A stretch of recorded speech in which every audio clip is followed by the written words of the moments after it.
빅분기 실기를 대응하는 가장 기본적인 컨셉은 제1유형은 암기를 해서 문제만 보면 자동으로 코딩을 할 수 있는 수준이 되어야 하고요.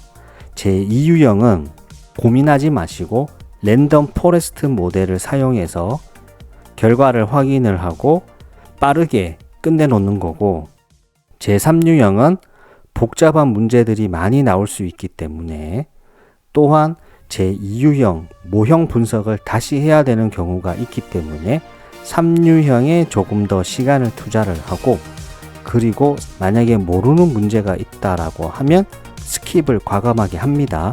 그래서 빅분기 실기시험을 어떻게 준비해야 될지, 실기시험 합격으로 가는 직진 루트를 오늘 알아보겠습니다. 데이터 서피넥 노트 노빌.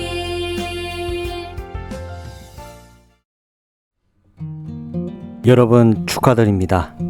지금 이 영상을 보고 계시다면 아마 빅데이터 분석기사 필기시험 합격을 했을 거라고 생각을 합니다. 그 두꺼운 이론책을 마스터를 하고 여기까지 오셨다니, 어찌 보면 이미 절반은 성공을 거두신 것 같습니다. 하지만 기쁨도 잠시, 실기시험을 준비하려고 책을 딱 펼쳤는데 이것도 앞이 막막한 거죠. 이런 생각 드시지 않나요? 요즘은 어찌 보면 AI로 챗GPT라든지 제미나이든지 이런 AI로 코딩을 다 짜는데, 시험장은 여러분의 머릿속만, 키보드만 호용을 하고 있습니다. 어찌 보면 실무와 동떨어져 있기에 전략적인 암기가 필요합니다. 빅데이터 분석기사 실기시험은 나 자신을 위해서라도 중요한 과정이지 않을까 생각합니다.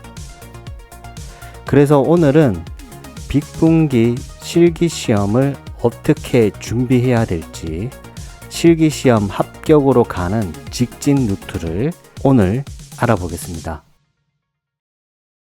자, 오늘 강의의 주제는 다음과 같습니다.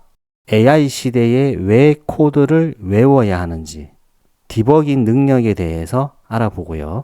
두 번째, less is more, 코드 다이어트입니다. 코드의 복잡성을 낮추어야 되고요. 오늘 주제 세 번째는 가성비 있는 모델을 선택을 해야 됩니다.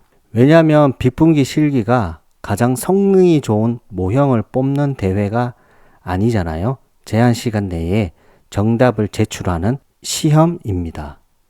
그리고 네 번째, 요즘 제3유형에서 이 가설 검증과 통계적 결과 해석이 점점 넓은 범위로 출제가 되고 있습니다. 이런 제3유형을 어떻게 대비해야 될지에 대해서 알아보겠습니다. 자, 첫 번째, 실무에서는 누구나 AI를 이용하고 있습니다. 저도 제 실무 강의에서도 챗GPT를 활용한 데이터 분석, 어떻게 질문을 하고 코드를 작성을 하고 그 결과를 어떻게 해야 될지에 대해서 강의를 하고 있습니다. 하지만 빅분기 실기시험은 폐쇄된 환경이죠. 챗GPT를 사용할 수도 없고 인터넷도 사용할 수가 없는 환경입니다. 빅분기 실기시험은 여러분이 데이터 분석 프로세스를, 그리고 기본적인 코드를 스스로 제어할 수 있는지를 묻습니다. 가장 위험한 생각이 뭔지 아세요? 대충 코드를 복사해서 연습하다 보면 되겠지입니다.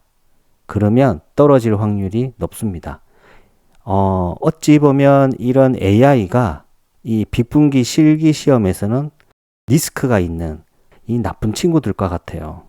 AI가 알려준 코드를 그대로 쓰다가 점 하나, 괄호 하나 틀려서 오류가 나면 당황하게 되고, AI가 없는 시험장에서 여러분은 그 오류의 늪에서 빠져나올 수가 없습니다.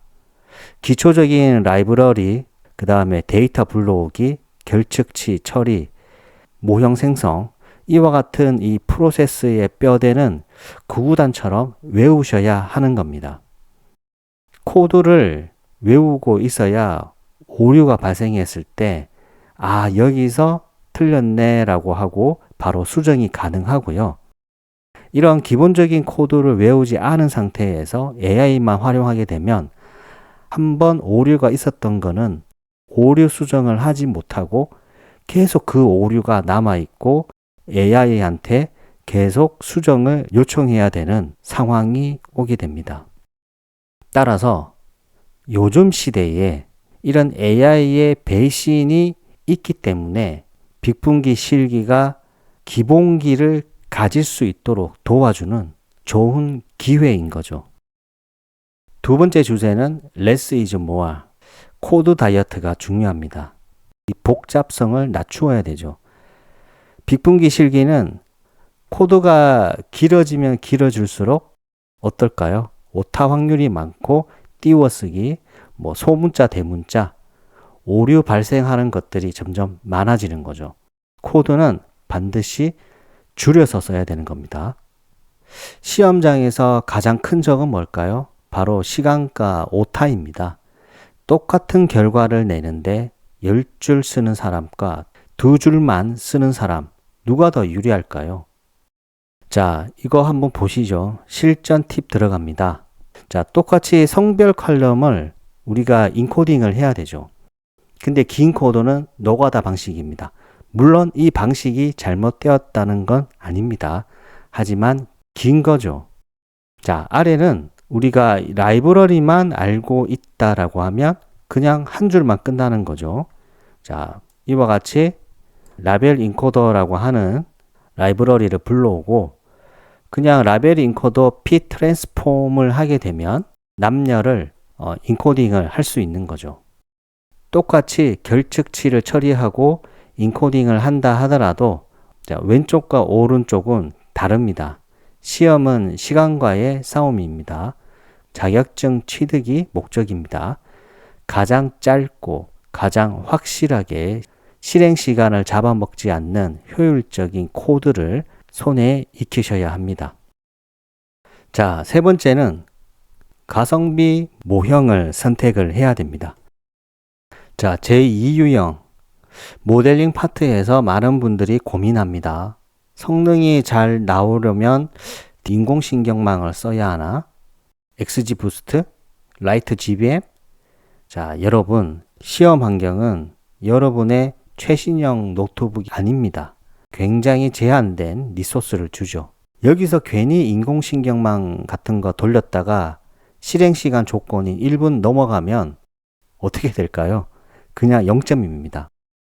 빅분기 실기는 1등을 뽑는 어떤 경진대회가 아니죠. 정해진 그 점수 이상으로만 넘으면 되는 겁니다. 인공신경망은 학습 시간이 오래 걸리고 과적합 위험이 큽니다.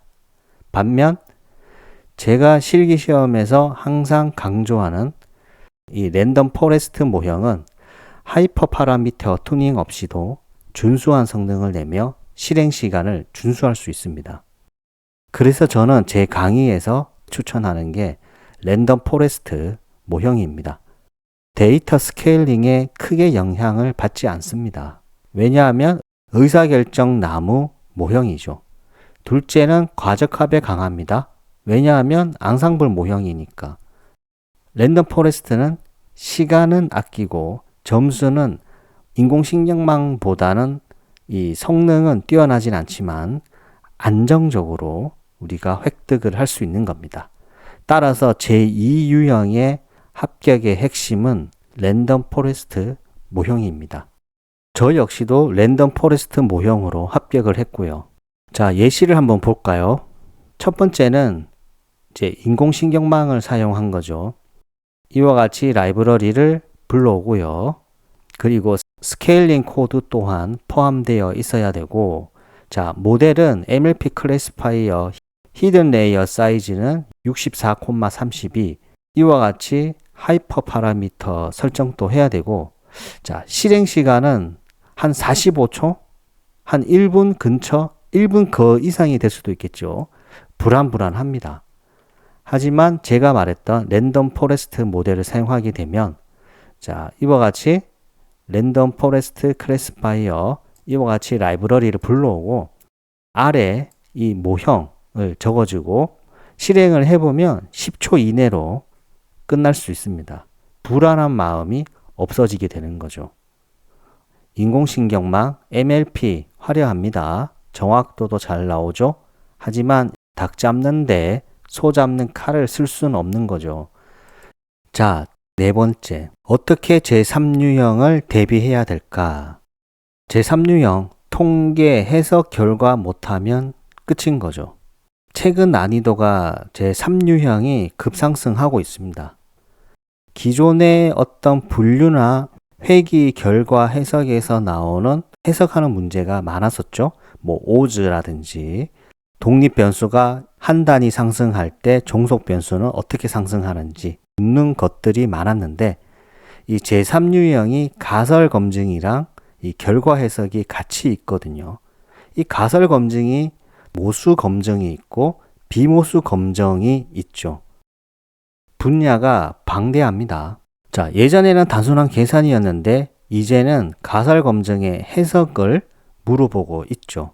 모수 검증이냐 비모수 검증이냐, 뭐 독립 변수가 한 개냐 두 개냐, 독립 변수가 범주형인가 연속형인가, 종속 변수가 범주형인가 연속형인가, 이런 조합에 맞추어서 이런 상황에 맞는 선택, 그리고 회귀 분석, 그리고 분류 분석 결과포를 보고 어떤 결과를 해석하는 능력, 이거 공부 안 하면 정말 힘듭니다. 자, 이 부분은 빅데이터 분석기사 실기시험 강의에서 아주 자세하게 가설 검증의 카이 제곱 검증, T 검증 안에서도 여러 가지가 있죠. 단일 표본 T 검증, 독립 표본 T 검증, 뭐 대응 표본 T 검증, 아노바, 그리고 마노바, 이런 모수 검증들이 비모수 검증일 때는 어떻게 해야 되는지, 코드를 어떻게 써야 되는지 아주 자세하게 3유형 강의 자료를 업로드를 했습니다. 조금 지겨울 수 있을 겁니다. 대부분 사람들이 졸린다라고 말씀을 많이 해주시더라고요. 저 역시 제가 강의를 하고 영상 편집을 하면서 듣고 있으면 졸리는 경우가 많습니다. 왜냐하면 그만큼 저는 상세하게 디테일하게 알려주고자 했었거든요. 그래서 졸리더라도 꼭 참으시고 제 3유형의 대비는 제 강의를 학습해보면 좋은 전략이 될 겁니다. 빅분기 실기를 대응하는 가장 기본적인 컨셉은 제1유형은 암기를 해서 문제만 보면 자동으로 코딩을 할 수 있는 수준이 되어야 하고요. 제2유형은 고민하지 마시고 랜덤 포레스트 모델을 사용해서 결과를 확인을 하고 빠르게 끝내놓는 거고, 제3유형은 복잡한 문제들이 많이 나올 수 있기 때문에 또한 제2유형 모형 분석을 다시 해야 되는 경우가 있기 때문에 3유형에 조금 더 시간을 투자를 하고, 그리고 만약에 모르는 문제가 있다라고 하면 스킵을 과감하게 합니다.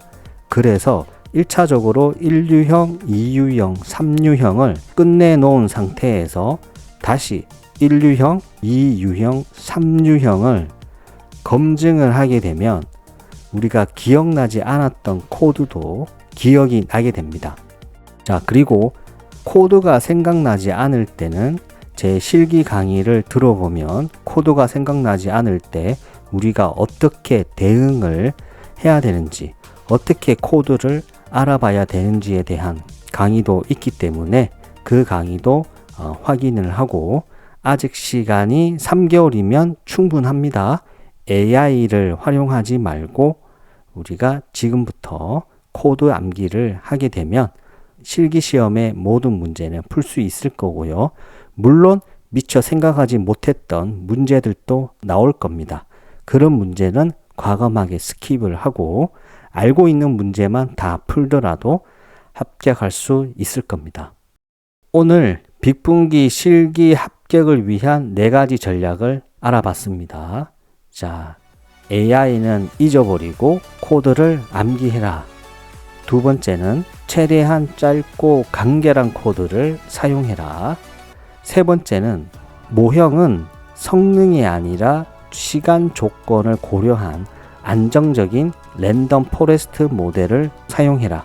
네 번째는 제3유형의 가설 검증, 결과 해석 능력을 제 강의를 통해서 학습을 하라라는 겁니다.